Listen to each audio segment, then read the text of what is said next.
Lợi tiền đấy.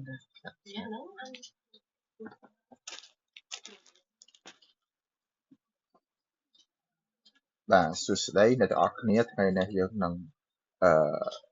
tiền rung hạt tiền và sắp nhập phá và khung mặt là kiểu cột hơi và trong cái chia lục hạt đại là khung kết tha tự động tránh hơi thì dương cũng thích vừa làm hạt đại bị lỏng bị chân nằm bị buồn tập pram mà đòi bị buồn bị pram và ឥឡូវមើលលំហាត់នៅក្នុងនេះខ្ញុំអត់បានកែឲ្យទាំងអស់ទេគឺខ្ញុំអាចនឹងកែត្រួសត្រាសហើយស្អែកយើងនឹងជួបគ្នាម្ដងទៀតបាទហើយស្អែកហ្នឹងអាចថាយប់ហ្នឹងខ្ញុំនឹងទៅលាក់លំហាត់ដើម្បីឲ្យគ្នាយើងធ្វើដើម្បីអាចจะផ្ញើចូលវិញក្នុងក្រុមដើម្បីយើងប្រឹកជួបបាទឥឡូវយើងសូមរៀនសិនបាទហើយស្អែកបានយើងតម្លាក់ឲ្យពេលព្រឹកហើយទៅពេលព្រឹកឬក៏យប់នេះអត់ទាន់ច្បាស់ទេបាទ អូខេឥឡូវយើងមើលលេខ1គេថារក x ដើម្បីឲ្យអនុគមនេះคล้ายទៅជាអនុគមដាច់បាទលំហាត់នេះអត់ទាន់ដែលឃើញប្រឡងចេញទេណាបាទទី2តកតងភាពជាប់ទី3 derivative បាទទី4 derivative ដូចគ្នាបាទម្ដងនេះសត derivative បាទអញ្ចឹងលំហាត់ទី1បាទទី8តកតងជាមួយនឹងអឺ ចំណោទបរិមាណអញ្ចឹងសម្រាប់ចំណោទបរិមាណមានតែលំហាត់នឹងមួយទេបាទដែលអត់ទាន់បានឃើញគេប្រឡងចេញអញ្ចឹងគេថាលំហាត់នេះអាចចេញដែរណាបាទទី9តទៅមួយអនុវត្ត derivative ខ្ញុំកែឲ្យហើយបាទទី10ភាពកើនចុះបាទរៀងពិបាកទី11 derivative បាទ12ទៅមួយ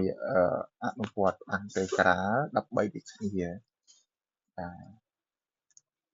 ទឥឡូវដើម្បីកុំឲ្យខាតពេលយូរបាទខ្ញុំសូមកែរំហាត់ខ្លះដែលគិតថាអាចនឹងចំណងចេញបាទដោយសារតែ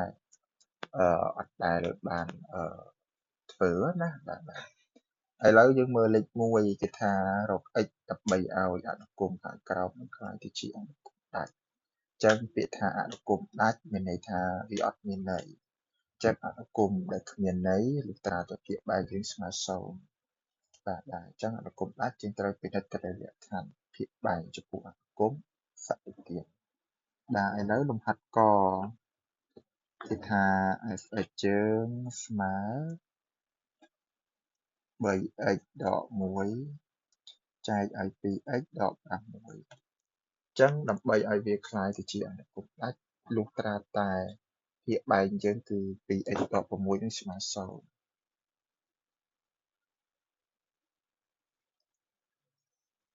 បាទខ្ញុំប្រាប់គេទីទៅដើម្បីឲ្យ f ជាអនុគមដាច់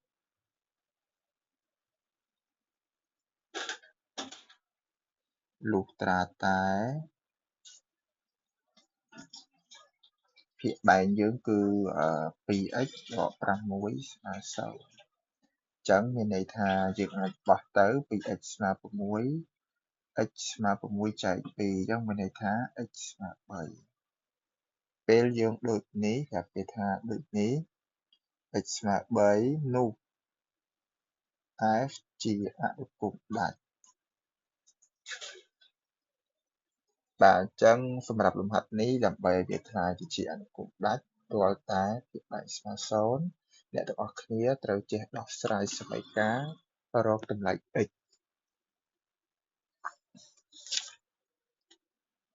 បាទខ fx ស្មើបាទលំហាត់ទាំងអស់នេះសុទ្ធតែភាគច្រើនប្រឡងអត់ទាន់ប្រឡងពេទ្យអត់ទាន់ចេញណាចាំខ្ញុំបង្រៀនសកួរប៉ុន្តែយើងក៏ត្រូវធ្វើលំហាត់ចាស់ៗនឹងអស់ដែរ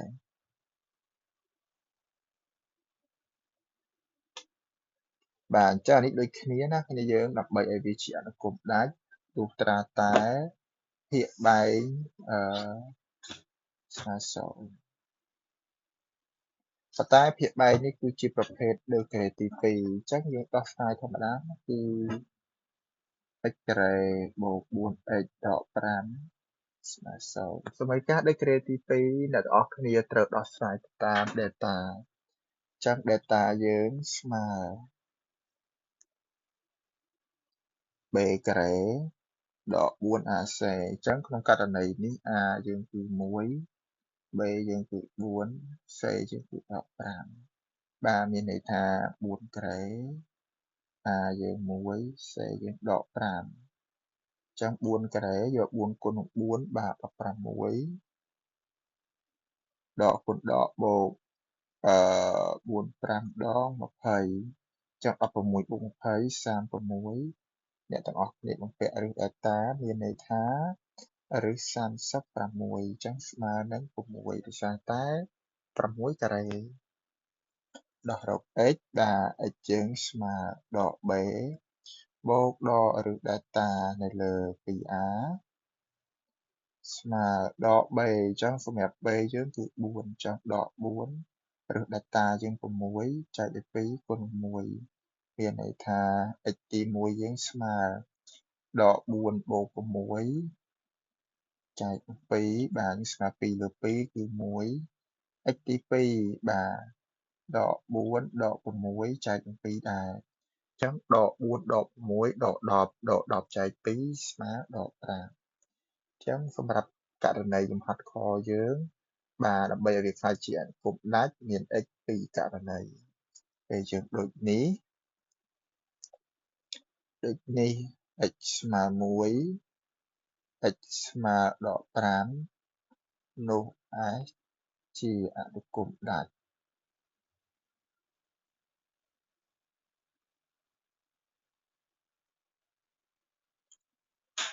បាទអញ្ចឹងសម្រាប់លំហាត់ខប៉ុណ្្នឹងឯងដើម្បី s នឹងដាច់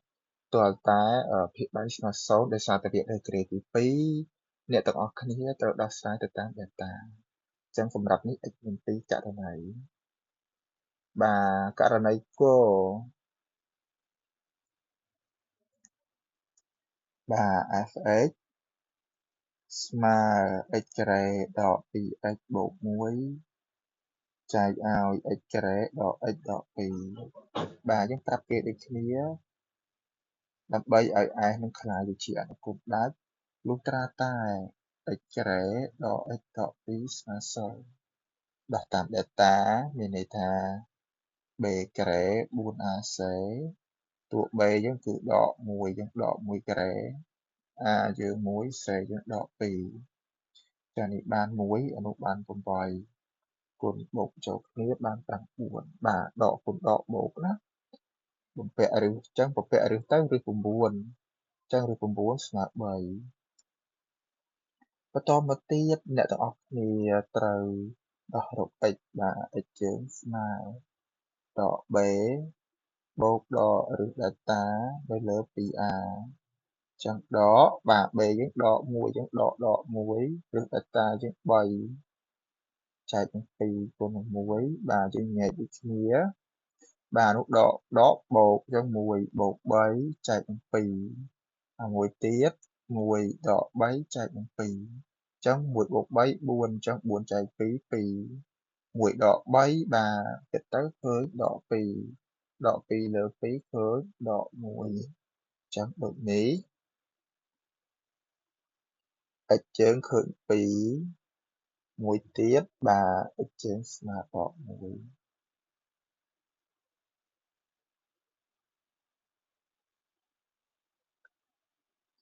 បាទនោះបាទ s នឹងក្លាយទៅជាអនុគមដាច់អញ្ចឹងគឺយើងចាំផងណាបើសិនជាវាដាច់ភាគ3ឲ្យស្មើ0តែបើដើម្បីវាអនុគមនឹងជាប់ឬក៏មានន័យភាគ3យើងត្រូវផ្ទុយពី0វិញបាទអញ្ចឹងសម្រាប់លំហាត់ទី1យើងតកតងជាមួយអនុគមដាច់បាទប៉ុណ្្នឹងឯងបាទសូមរៀនធ្វើណាបាទនេះដាច់នឹងគឺចេញដែរ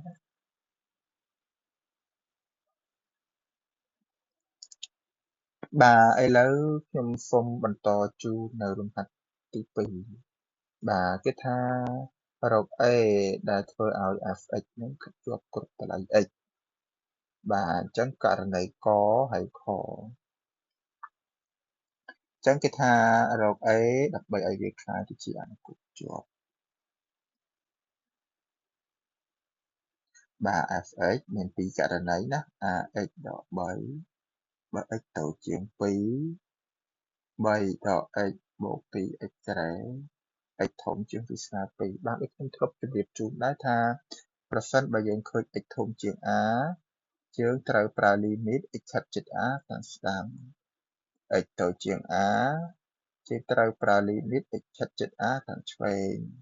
បើយើងឃើញ x ស្មើ a អ្នកទាំងអស់គ្នាត្រូវប្រើ a ស្មើ a បើឃើញ x ផ្ទុយពី a យើងត្រូវប្រើលីមីត x ឆិតជិត a ធម្មតានេះគឺជាគន្លឹះដែលសំខាន់នៅក្នុងការប្រើប្រាស់នៅក្នុងភាពជាប់នៃអនុគមបាទសម្រាប់លំហាត់កយើងបាទវាមានលក្ខខណ្ឌតូចនិងមានលក្ខខណ្ឌធំជាងឬស្មើបើយើងគិតទៅ fx មានតែ2លក្ខខណ្ឌទេប៉ុន្តែ x ដែលគេដាក់ឲ្យហ្នឹងមានរហូតទៅដល់3លក្ខខណ្ឌអញ្ចឹងយើងត្រូវសិក្សាទី1លីមីត x ខិតជិត2ខាងឆ្វេងដោយសារតែវាតូចស្មើលីមីត x ខិតជិត2ខាងឆ្វេងនៃ x ដក3ជាទូរេចូលទៅវាបាន a គុណនឹង2ដក3កន្លែងណាមាន x ជំនួសលេខ2នោះណាបាទចំណា 2a ដក3លក្ខខណ្ឌទី2វាមានធំអញ្ចឹងកាលណាធំអ្នកទាំងអស់គ្នាត្រូវប្រើលីមីត x ខិតជិត2ខាងស្ដាំនៃ fx បាទអញ្ចឹងគឺជាលក្ខខណ្ឌទី2បើយើងដឹងថាវាជាលក្ខខណ្ឌទី2យើងត្រូវយកលក្ខខណ្ឌទី2មកជំនួសគឺ3ដក x បូក 2x ការ៉េអញ្ចឹងកន្លែងណាមាន x ជំនួសលេខ2អញ្ចឹងទៅជា3ដក2បូក2គុណនឹង2ការ៉េចានេះ3ដក2 1 2ការ៉េ4គុណ2 8បូកបញ្ចូលគ្នា9ដោយសារតែវាមានលក្ខខណ្ឌស្មើនៅកន្លែងនេះហ្នឹងណាបាទវាធំជាងឬស្មើ2អញ្ចឹងគឺត្រូវសិក្សាករណី x ស្មើ2មានន័យថាគេត្រូវរក f នៃ2នៃ2យើងគឺកន្លែងណាមាន x ជ្រួសលេខ2មកនៅក្នុងសមីការហ្នឹងបាទសមីការនេះបាទកន្លែងណាមាន x ជ្រួសលេខ2មកហ្នឹងអញ្ចឹងវាទៅជា2ដក3ដក2បូក2គុណនឹង2ការ៉េបាទដូចគ្នាឃើញ9ប្រាប់វាទៅដើម្បីឲ្យ f ជាប់គ្រប់ x f ជាប់គ្រប់ x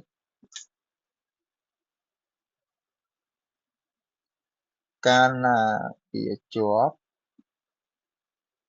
ត្រង់ x ស្មើ2បើវាជាប់ត្រង់ x ស្មើ2មានន័យថា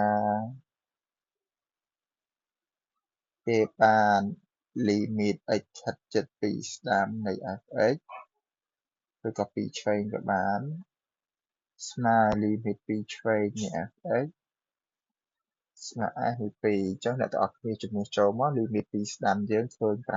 9លីមីត2ឆ្វេងយើងឃើញ 2a ដក3បាននៅកន្លែងនេះ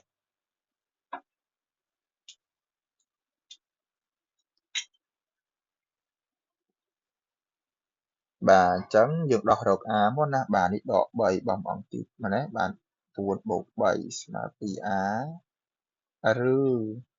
2a ស្មើ12ពីព្រោះ3បូក4 12 a ស្មើ12ចែក2ស្មើ6ដូចនេះ a ស្មើ6បានវាជាប់បាទហើយកុំភ្លេចណាដូចនេះកុំគូសប្រអប់ជាអិតខាតបាទសូមបាទចិត្តយ៉ាងអញ្ចឹងក្នុងលំហាត់កហ្នឹងគឺប៉ុណ្្នឹងឯងដើម្បីរកតម្លៃ a ឲ្យវាខ្លាយជាអនុគមជាប់បាទចំពោះខខ្ញុំអត់បានកែជូនទេណា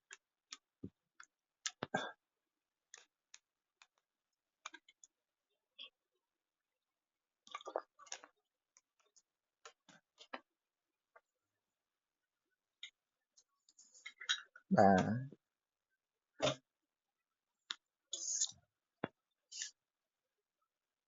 បាទលេខ2ដើម្បីឲ្យយើងលេខ2បាទប៉ុណ្្នឹងឯងរក a បាទចំពោះខធ្វើស្រៀងគ្នាបាទជ្រួសឲ្យផ្ទឹមទីរក a អញ្ចឹងមកណាបាទអញ្ចឹងសូមយកទៅធ្វើខ្លួនឯងបន្ថែមបាទប្រឡងអត់ដែលចេញផាត់ធ្វើពុកទាំងអស់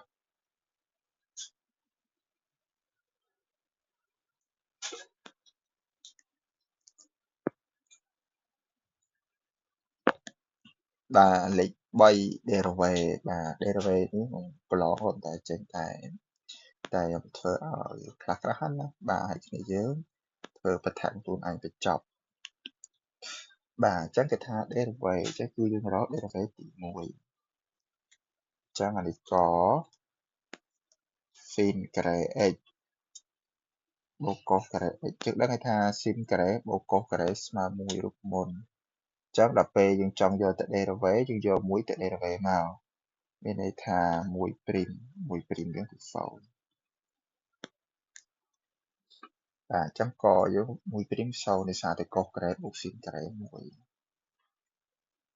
បាទកខ y ស្មើនឹង sin x ដក x ការ៉េ cos x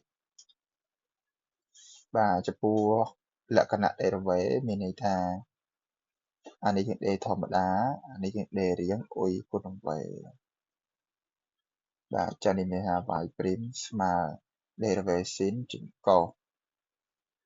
ខាងក្រោយរៀងអ៊ុយ v អញ្ចឹងថា x ការ៉េព្រីមគុណនឹង cos x បូក cos x ព្រីមគុណនឹង x ការ៉េអញ្ចឹងវាស្មើនឹង cos x ទុកទៅតែ derivative x ការ៉េបាន 2x cos x derivative cos ចេញដក sin អញ្ចឹងវាជាដក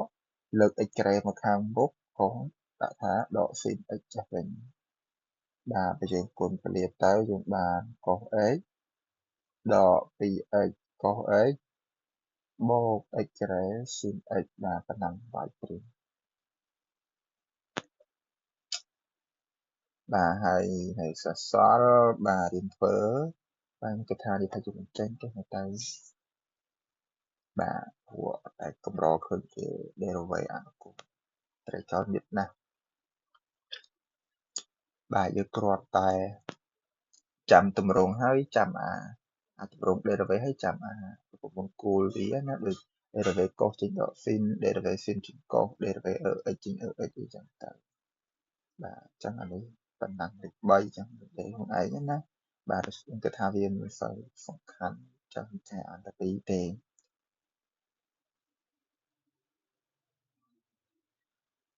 បាទនេះអីប្រឡងហើយអស់អ្នក derivative អស់អ្នកបាទ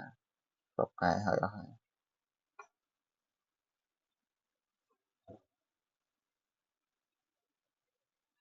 បាទឥឡូវយើងមើលលេខ5គឺថា derivative ទី2ខ្ញុំកែឲ្យខ្លះដែរអត់បានទាំងអស់ណាអ្នកទាំងអស់គ្នាបាទលេខ5គណនា derivative ទី2បាទអញ្ចឹងក៏ y ស្មើ 3x ការ៉េដក sin 2x ចឹងដល់ពេលដែលយើងយកទៅ derivative ទី1បាទនេះ x ការ៉េ ដេរបាន 2x ចឹងមានន័យថា2គុណ3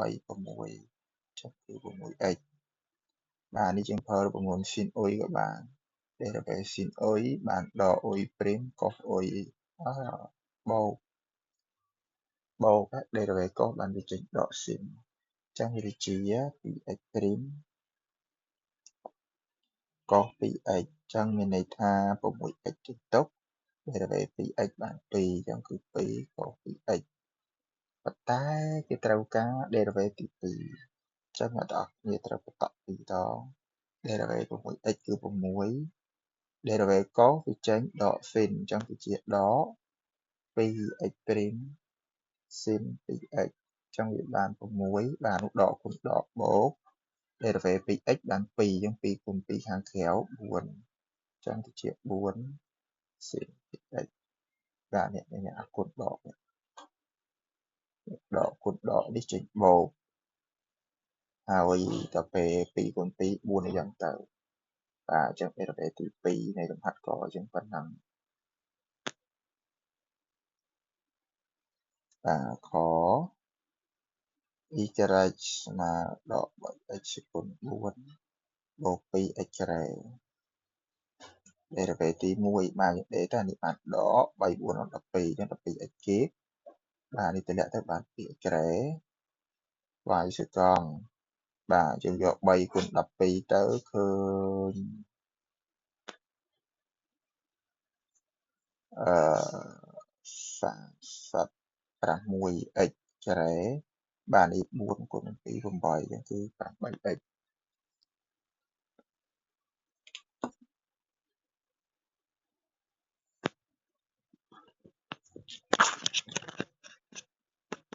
បាទយើង derivative ទី2នេះបាទប៉ុណ្្នឹងឯងបាទធ្លាប់មានចេញប្រឡងម្ដងដែរណា derivative ទី2តែគាត់ថាមិនមែនជាលំហាត់ដល់បាទកកែកជួរមួយទៀតបាទ y ស្មើ x បូក1លើ x អញ្ចឹងបើយើង derivative x បាន1គ្នាយើងបើសិនជាយើងអត់ចាំរូបមន្ត1លើ x ព្រីមស្មើអីទេយើងអាច derivative តាមរាងអ៊ុយវេអញ្ចឹងគឺ1ព្រីម x ដល់ x ព្រីម1គុណនឹង x ការ៉េអញ្ចឹង x ហ្នឹង1 derivative ទៅ0 គុណនឹង x នឹង derivative បាន1បាទនៅលើ x ការ៉េ0គុណនឹង x 0ចា៎នេះមានន័យថាដក1លើ x ការ៉េចាំថា derivative 1លើ x ឃើញដក1លើ x ការ៉េចាំមានទៅសេថាដក1លើ x ការ៉េអញ្ចឹងស្មើ1គុណនឹងដក1លើ x ការ៉េ derivative ភាសាទៀតអញ្ចឹងវាឡើង y សកង់ derivative 1 0 derivative នោះវាជាប់រៀងដាក់ y លើ v ក៏បានគុណនឹង x ការ៉េដក x ការ៉េព្រីមគុណនឹង1បាទនេះចែកឲ្យ x ការ៉េឲ្យលើកជាការ៉េបាទនេះស្មើដល់បាទ1 derivative បាន0គុណ x ការ៉េ x ការ៉េ derivative បាន 2x អញ្ចឹងយក 2x គុណនឹង1 x ការ៉េលើកជាការ៉េមានន័យថា x គុណ4តមកទៀតយើងគិតអាក្នុងតកៀបដកនៅតែដដែលអានោះចេញ0អញ្ចឹង0អត់ទៅសេទេ 2x គុណនឹង1វាចេញដក 2x ដកគុណដកបូកបាទ x ហើយ x នេះវានៅសល់2នៅលើ x គេស្រួលមួយចោលបាទដូចនេះបើយើងដូចនេះប្រាប់គេចឹងមកណា2នៅលើ x គេ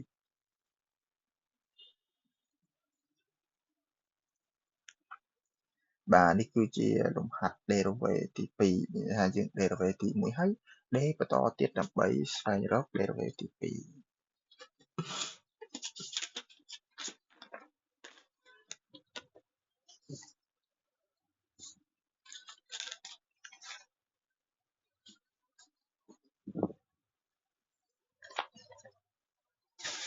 អូខេឥឡូវយើងសូមបន្តទៅទៀតបាទ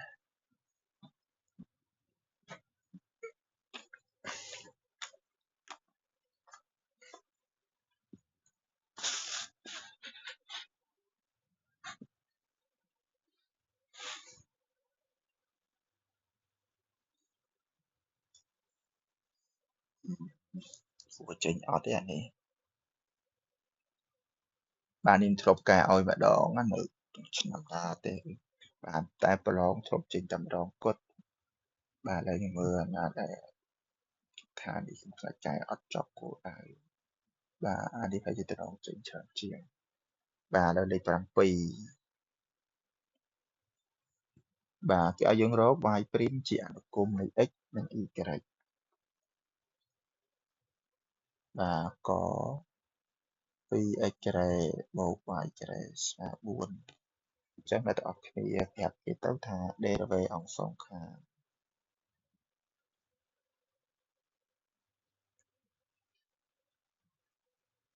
ខណៈនេះ derivative អង្គទាំងពីរមានន័យថា 2x ការ៉េបូក y ការ៉េព្រីមស្មើនឹង4ព្រីមអញ្ចឹង 2x ការ៉េអ្នកទាំងអស់គ្នាដេរទៅបាន 4x ពីព្រោះ2គុណ2 4x ដល់ពេល y ការ៉េមានន័យថាតម្លាក់ទៅបាន2 y ព្រីម y ស្មើ0វាដូចទៅនឹងពុយសគុណ n អញ្ចឹងប៉ុន្តែគេចង់ឲ្យយើងរក y ព្រីមអញ្ចឹងអ្នកទាំងអស់គ្នាត្រូវចេះគេហៅថាដោះរក y ណាដោះរក y ព្រីមអញ្ចឹងនិយាយថា 2y ព្រីម y ស្មើដក 4x ដោះដល់ y ព្រីមស្មើដក 4x នៅលើដកបូក 2y ដោយសារតែ 2y គុណដូចទៅចែកលេខដេស៊ីម៉ូលបាន4ចែក2 2យ៉ាងណា 2x ចែកនឹង y បាទប៉ុណ្ណឹងអបគុំ x បាយនេះថាយើង derivate ទៅជាប់អឺជាប់ y ឲ្យ x ទៅក្នុងហ្នឹង y ព្រីមហ្នឹងណាដូចនេះ y ព្រីមស្មើដល់ 2x នៅលើ y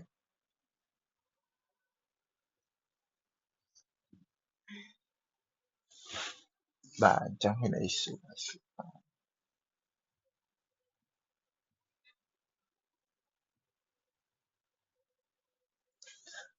អត់អីសួរអី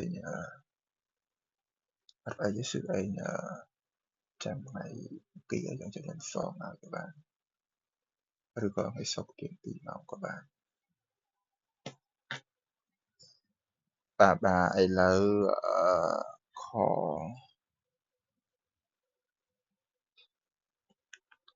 បាទខច្រៀងតកដែរណាគ្នាយើងអញ្ចឹងយករៀនធ្វើបន្ថែមបាទអញ្ចឹងសុំកែគគ x ការ៉េបូក x y ការ៉េបូក y ការ៉េស្មើដល់1យើងយកវាទៅ derivate មានន័យថាx ការ៉េបូក x y ការ៉េបូក y ការ៉េព្រីមស្មើដល់1ព្រីមអញ្ចឹង x ការ៉េយើងដេរទៅបាន 2x ចំណែកអា2អ្នកនេះគឺគេហៅថារាងអ៊ុយគុណវេមានន័យថា x ព្រីម y ការ៉េបូក y ការ៉េព្រីម x ទៅពេល y ការ៉េដេរទៅបាន2ដង y ព្រីម y ស្អីគុណ1ពីព្រោះ2ដក1 1វាដូចទៅនឹងរូបមន្តអ៊ុយសគុណ n អញ្ចឹងដេរទៅអាលេខ0 2x បូកx ព្រីមដេរបាន1គុណ y អឺ y ព្រីម x បាទទុកទៅតែអានេះ 2y ព្រីមy ស្មើ0ចានេះយើងចាប់ y ព្រីមជាកតាមកបាទអ្នកចាប់អ្នកធ្វើកាត់គ្នាយើងយកមកជួយមានន័យថា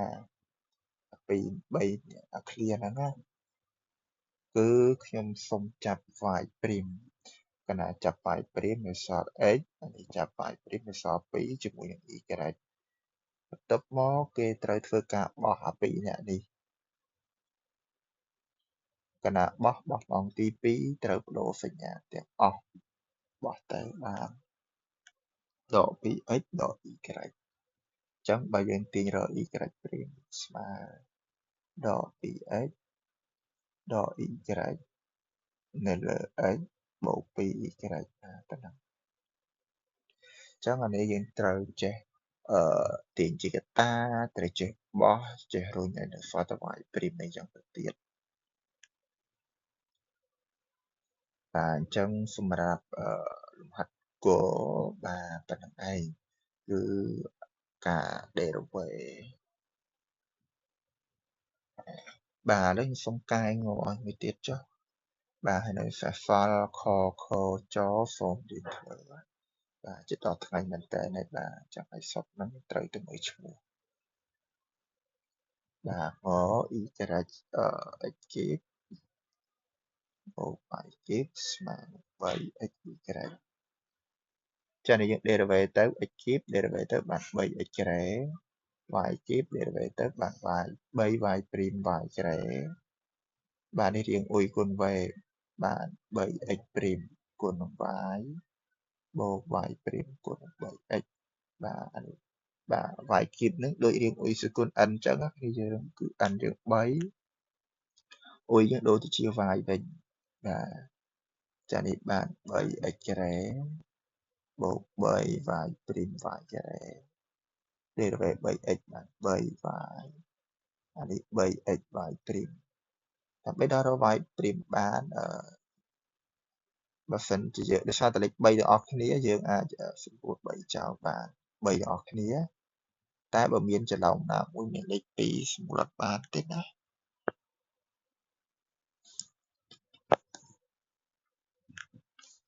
អញ្ចឹងយើងទទួលបានដើម្បីនៅ for ទៅ y ព្រីមបាទយើងសរសេរថាy ព្រីម y ការ៉េដក x y ព្រីមស្មើនឹង y បាទ x ការ៉េបោះម៉ោងទី2ដក x ការ៉េចាប់ y ព្រីម for y ការ៉េដក x បាទបួកអាមុខនោះវាមាន y ព្រីមអានោះមាន x វិញចឹងនេះ y ដក x ការ៉េបោះដល់ y ព្រីមបាទដោយសារតែអាពីរដាក់នោះគឺគុណអញ្ចឹងយើងអាចរុញទៅជាចែកចឹងថា y ដក x ការ៉េនៅលើ y ការ៉េ x អញ្ចឹងទៅបាទប៉ុណ្្នឹងឯងបាទតកតងជាមួយនឹងការ derivative ដើម្បីឲ្យវាជាប់x y អីណាបាទអញ្ចឹងយើងត្រូវការ derivative បែបហ្នឹង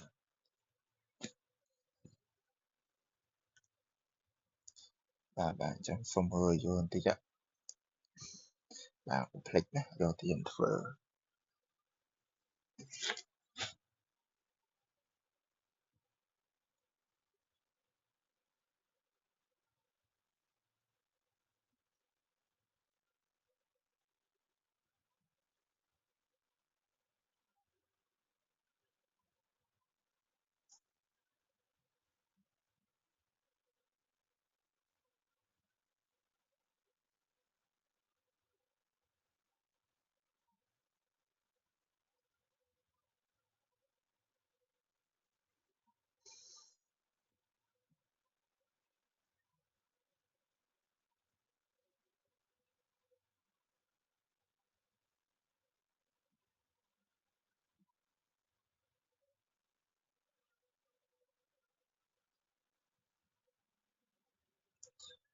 បាទសូម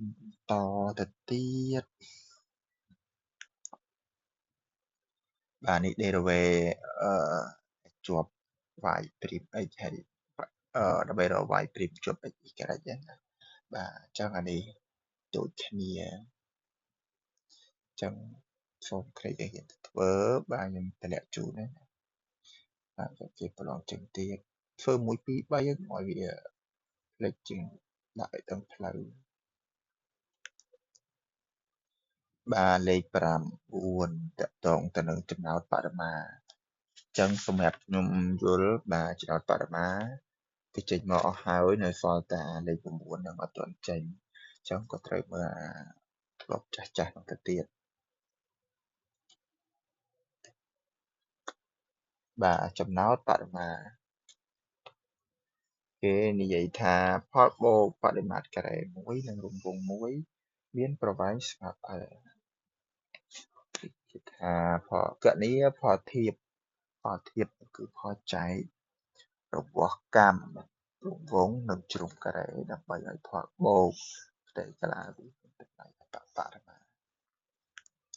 អញ្ចឹងសម្រាប់លំហាត់នេះតកតងជាមួយការសង់រូបបាទមានរង្វង់ជាមួយនឹងការ៉េអញ្ចឹងយើងគូសការ៉េមួយដែលការ៉េយើងជ្រុងយើងគឺតាមស្មើ x អញ្ចឹងយើងតាម x ជាជ្រុងការ៉េដែល x យើងត្រូវតែវិជ្ជមានមួយទៀតរង្វង់លក្ខណៈពិសេសវាគឺមានកម្មមានផ្ចិតអីចឹងទៅអញ្ចឹងនេះគឺជាផ្ចិតហើយខាងនេះគឺជាកម្មនេះគឺកម្មអអញ្ចឹងយើងតាំង a ជាកម្មបាទអញ្ចឹងអានេះចេះតាំងហើយយើងចេះគូសរូបឲ្យចេះតាំងទៀត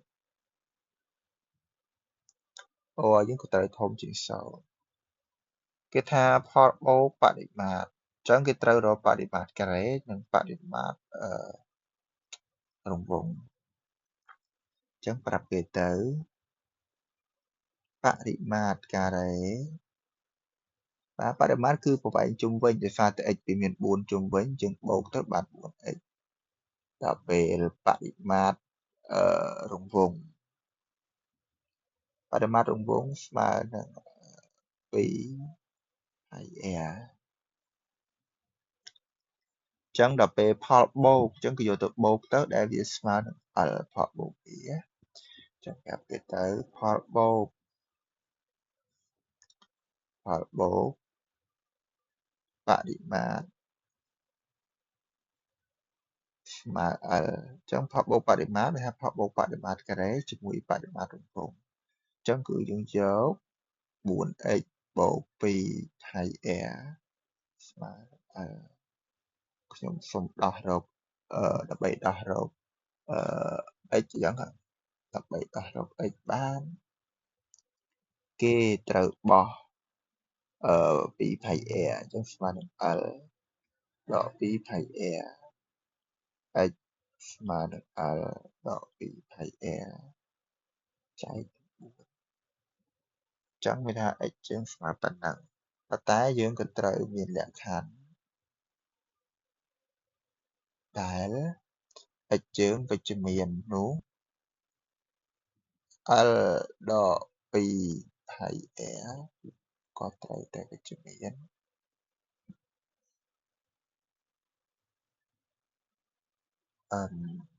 គិតថាណាស្រួលជាងសូមដោះរក r វិញទៅទៅស្រួលជាងពីព្រោះយើង derivate ស្នឹកមាត់ជាមួយនឹងយើងធ្លាប់តែ derivate ឲ្យវាចាំដៃចាំមាត់ជាមួយតែ x ណាអញ្ចឹងគេត្រូវការទាញរកr វិញបាទព្រោះកុំឲ្យយើងច្រឡំ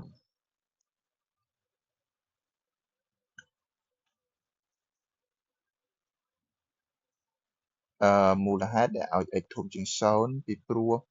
ប្រវែងការ៉េប្រវែងជ្រុងវាអត់អាចអវិជ្ជមានទេបាទជារួមទៅឲ្យតែផ្ទៃឲ្យតែប្រវែងគេអត់ដែលមានលេខដកអីអញ្ចឹងហើយបានវាមានតម្លៃវិជ្ជមានទាំងកម្ម r ទាំងកម្ម x អញ្ចឹងបើគ្នាយើងរកឃើញ x ឬក៏ r នឹងអវិជ្ជមានមានន័យថាយើងធ្វើខុស 100% ហើយអញ្ចឹងបើប្រឡងបើចេញយើងត្រូវចេះតាំងអីចឹងណាចេះគូររូបជាអីគេមើលផងពីព្រោះចំណោទបរិមាត្រនេះចំណោទបរិមាត្រហ្នឹងត្រូវតកតងពីរូបអញ្ចឹងត្រូវការគូររូបបញ្ជាក់ឡើងវិញមូលហេតុដែលគេឲ្យ x ធំជាង0 r ធំជាង0ពីព្រោះប្រវែងអត់អាចអវិជ្ជមានបានទេបាទហើយបរិមាត្រពាក្យហ្នឹងមានន័យថាគឺប្រវែងជុំវិញការ៉េស្មើនឹង 4x ប្រវែងជុំវិញរង្វង់វាគឺ 2πr ពាក្យថាផលបូកបរិមាត្រអញ្ចឹងគឺផលបូកការ៉េជាមួយនឹងរង្វង់នេះកន្លែងនេះការ៉េនិងរង្វង់អញ្ចឹងគឺបូកពីរអ្នកនឹងចូលគ្នាចឹងអានេះខ្ញុំសូមដោះរក r វិញណាបាទដើម្បីដោះរក r បានយើងត្រូវទុក 2πr យើងត្រូវបោះ 4x មកអង្គខាងឆ្វេងចឹងដើម្បីដោះរក r យើងទៅសេថា L ដក 4x នៅលើ 2π បាទអញ្ចឹងនេះមានលក្ខខណ្ឌយើងដោយសារតែ r ធំជាង0អញ្ចឹងមានន័យថា L ដក 4x ក៏ត្រូវធំជាង0អញ្ចឹងដក 4x ធំជាងដក L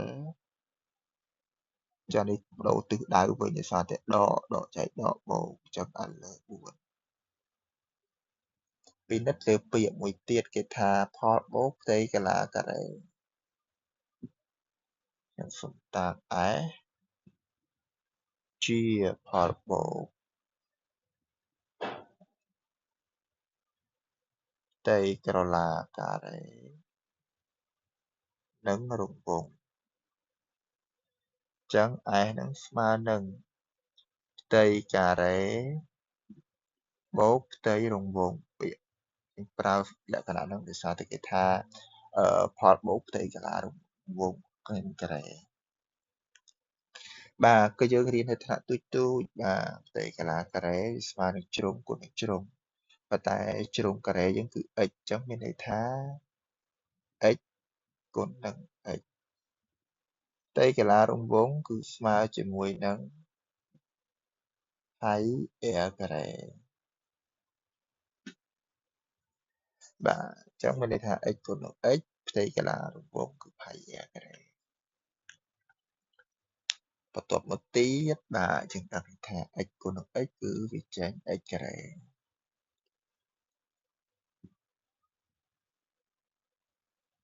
អូខេប្រាប់គេទៅតែ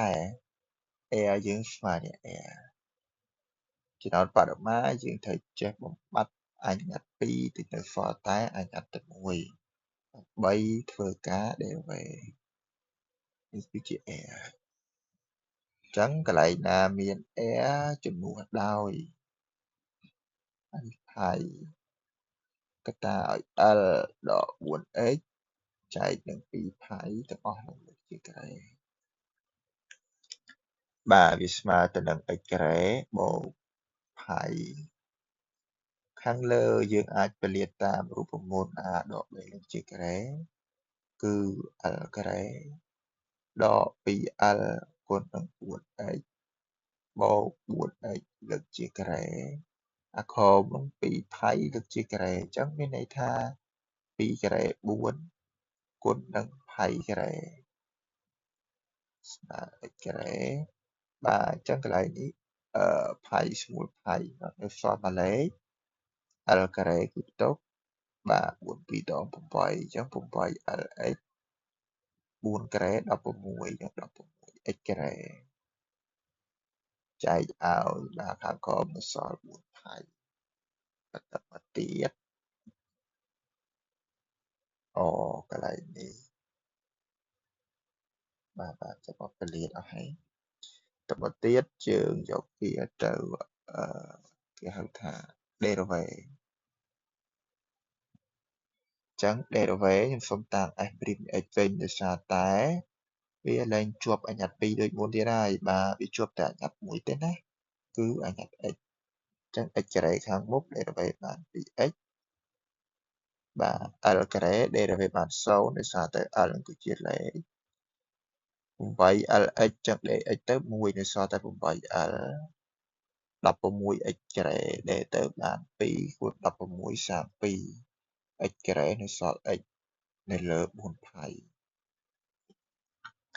ចឹងបើខ្ញុំបង្រួមមានន័យថាតម្រូវភាគបែកណា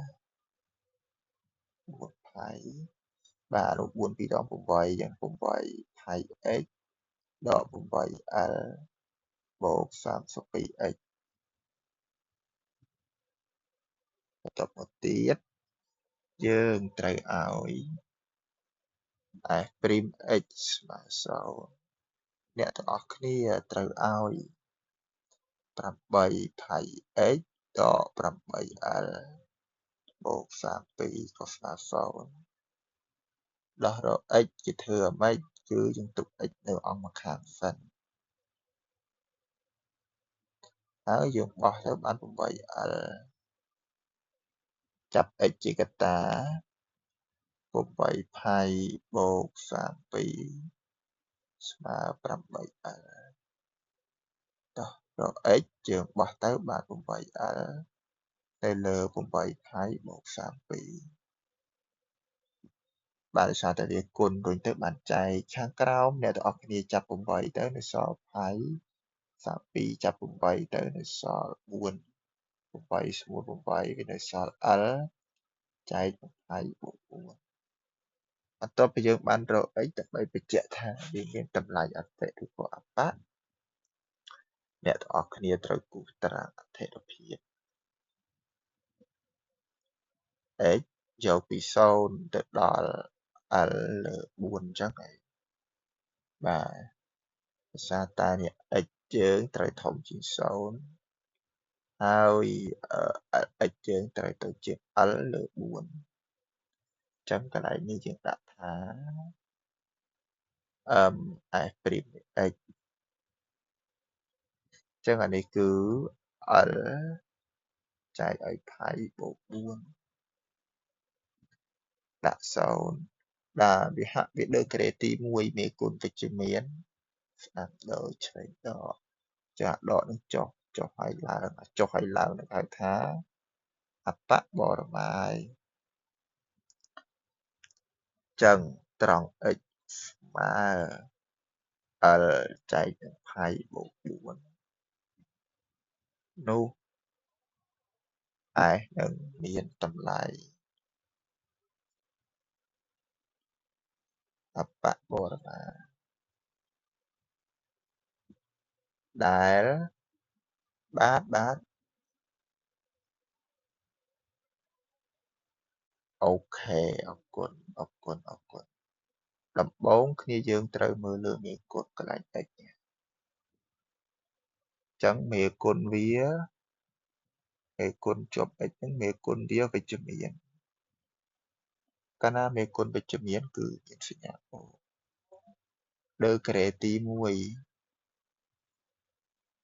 បាទចាំផងណាស្ដាំដូច a ឆ្វេងផ្ទុយ a ចឹងស្ដាំដូច a អញ្ចឹងនៅខាងស្ដាំរឹសយើងគឺស្ដាំរឹសយើងអាស្ដាំនេះ l បូកផៃ x គេហ្នឹងណាអញ្ចឹងខាងស្ដាំវាគឺដូច a អញ្ចឹង a យើងសញ្ញាបូកដោយសារតែវាវិជ្ជមានអញ្ចឹងគេត្រូវដាក់សញ្ញាបូកបាទត្រូវដាក់សញ្ញាបូកហើយនៅខាងឆ្វេងវាផ្ទុយយើងដាក់សញ្ញាដកបាទឬមួយបើយើងលេងខូចគេណាយើងចេះមើលកន្លែងនេះគេថាអបបរមាគេថាអបបរមារៀងវាចុះហើយឡើងយ៉ាងនេះហៅអបឯងកាលណាឲ្យតែឃើញអញ្ចឹងហៅអបឯងតែពេលរៀងវាអញ្ចឹងអានេះហៅអតិអញ្ចឹងដល់កាលណាដើម្បីឲ្យបានអបទោះតែស្ដាប់បូកខាងឆ្វេងវាដកបានលេងប្រឡំគេណាប៉ុន្តែបើយកល្អយើងត្រូវបញ្ជាក់មើលទៅលើអាកន្លែងនេះមេគុណយើងនេះបាទយើងវិជ្ជមានจากខាងស្ដាំបូកហើយនៅខាងឆ្វេងវាដកឬក៏អ្នកស្ដាំដូច a ឆ្វេងផ្ទុយ a បាទសម្រាប់ករណីទី1គ្នាយើងបាទប៉ុណ្ណឹងបន្ទាប់មកទៀតបន្ទាប់ពីយើងបានបញ្ជាក់ថាវាមានតម្លៃអបបរមាដែលអ្នកទាំងអស់គ្នាត្រូវចេះរកកម្ម r យើងគឺស្មើនឹងកន្លែងនេះកម្ម r យើងគឺ l ដក 4x លើ2 ផៃ r ស្មើ l ដក 4x នៅលើ2ផៃអញ្ចឹងកន្លែងណាដែលមាន x ត្រូវជំនួសដោយl ចែកនឹងផៃបូក4ចែកឲ្យ2ផៃអញ្ចឹងយើងតម្រូវភាពបែកនៅខាងលើ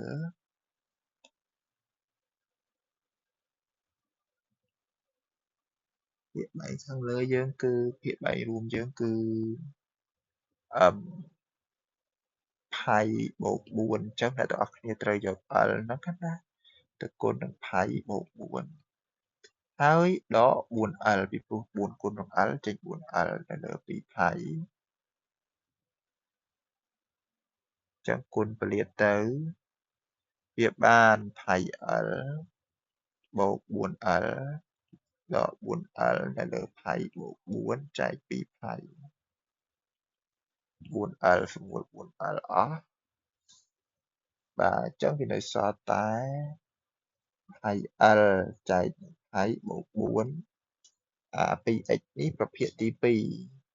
ប្រភេទទី2ហ្នឹងភាគបែកវា1កាលណាច្រាស់ទៅយើងគុណវានឹង1នៅលើ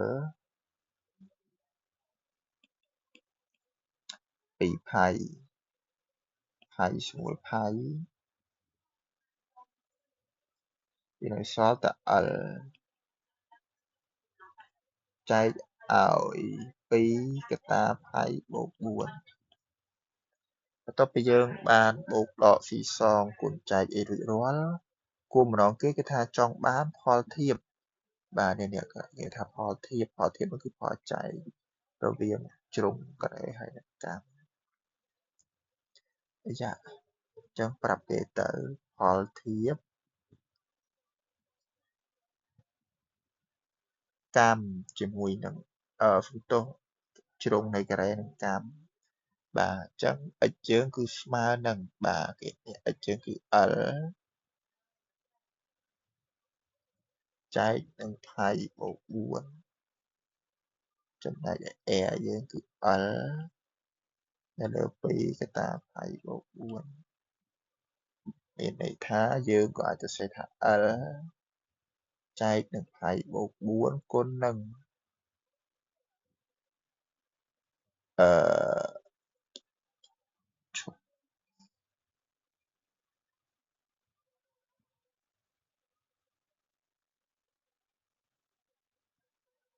ចាំតិចគ្នាយើងការ៉េចឹងគឺស្មើគុណនឹង2យើងច្រាស់ប្រភាគកតាផៃបូក4នៅលើ L វិញសម្រួលចឹងអស់លីងនៅសល់2ដូចនេះ x នៅលើ L ស្មើ2បាទពីព្រោះគេចង់បានផលធៀបរវាងជ្រុងនិងអានេះកម្មរង្វង់ជ្រុងការ៉េបាទបើសិនជាកម្មរង្វង់លើជ្រុងការ៉េយើងត្រឡប់មកវិញណាបាទឬក៏យើងអាចទៅសេថាពីអ្នកនឹងសេមីណាមុនក៏បានដែរផលធៀបឬបើសិនជា r នៅលើ x បាទយើងគណនាទៅត្រឡប់មកវិញពាក្យទី1យើងគឺ l ចែកឲ្យផៃបូក4ប្រភេទទី2យើងគឺ x បាទនេះគុណ2មួយទៀត x យើងគឺផៃបូក4លើ l ចានេះយើងសម្រួលចោលអស់ទៅបាន1លើ2អញ្ចឹងដូចនេះ a លើ x បាទស្មើ1លើ2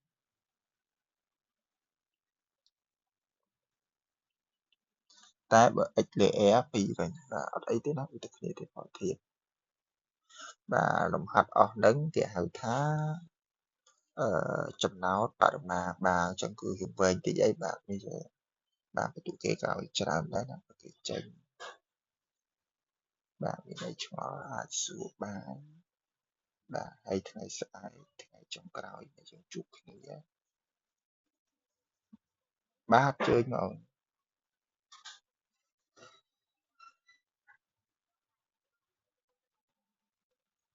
កន្លែង derivative បាទអូខេបាទអរគុណច្រើនបាទឥឡូវយើងមើលកន្លែង derivative កន្លែងនេះគឺ s នៃ x យើងឃើញប៉ុណ្ណឹង s ក៏បាន s នៃ x ក៏បានអញ្ចឹងកន្លែងនេះនៅពេលដែលយើងបានបង្រួមបាទបង្រួមលទ្ធផលណាបាទប៉ុណ្ណេះតទៅយើងបូកដកស៊ីសងនៅកន្លែងនេះអស់បន្ទាប់ពីយើងបានបូកដកស៊ីសងហើយយើងយកទៅ derivative អញ្ចឹងឧទាហរណ៍ថាបើយើង derivative x ការ៉េបាទ derivative x ការ៉េបាន 2x បាទហើយកន្លែងនេះកុំប្រើរៀងអ៊ុយលើវេនេះយើងបាទញ៉ៃញ៉ៃណាស់ប្រើអ៊ុយលើវេហេតុដែលខ្ញុំថាអត់ឲ្យប្រើរៀងអ៊ុយលើវេពីព្រោះ4ផៃនេះ4ផៃនេះគឺជាលេខអញ្ចឹងយើងកុំខ្វល់បាទឥឡូវផ្សេងចេះមើលផៃជាយល់ច្រើនជាកុំប្រើអ៊ុយលើវេតែប្រើញ៉ៃញ៉ៃមកបាទយើងអាចទៅសេថា x ការ៉េបូក1ភាគ4ផៃកតាឲ្យ l ការ៉េដក 8lx បូក 16x ការ៉េតែពេលយើងយកទៅ derivative ទៅណា1លើ4នេះកុំគិតពីព្រោះវាជាមេគុណវាជាលេខវាអត់ជាប់អត្ថេ x អញ្ចឹងគេអត់ derivative វាទេអញ្ចឹងដល់ពេលដែល d យើងគ្រាន់តែ dx ការ៉េទៅបាន 2x កន្លែងនេះបើយើងចង់លុបក៏លុបទៅវាអត់អីទេសូមចាំតិចទុកវាស្អាត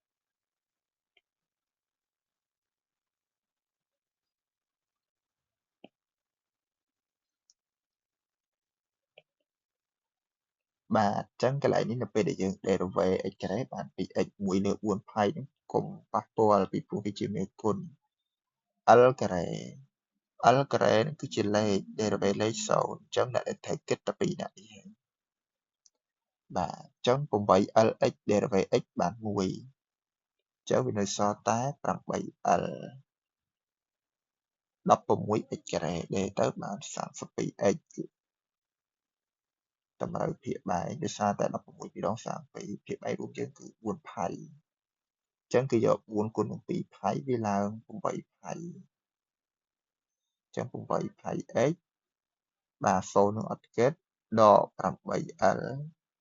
បូក 32x បន្តមកទៀតយើងឲ្យភាគយកស្មើ0កុំខ្វល់ភាគបែង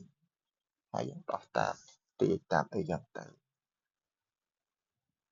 បាទមកឆ្ងល់ទៀតឆ្ងល់អីឆ្ងល់មកបើកឲ្យឆ្ងាយបាទហើយកន្លែងផលធៀបហ្នឹង x លើ a ឲ្យក៏បាន a លើ x ក៏បានដែរណាអត់អីឲ្យតែប្រកាសថាត្រូវបើ x លើ a 2តែបើ a លើ x 1/2បាទនេះគឺថាអាចទៅដងជាងទៅដងចេញសារតែគេចេញមកអស់ហើយបាទមួយ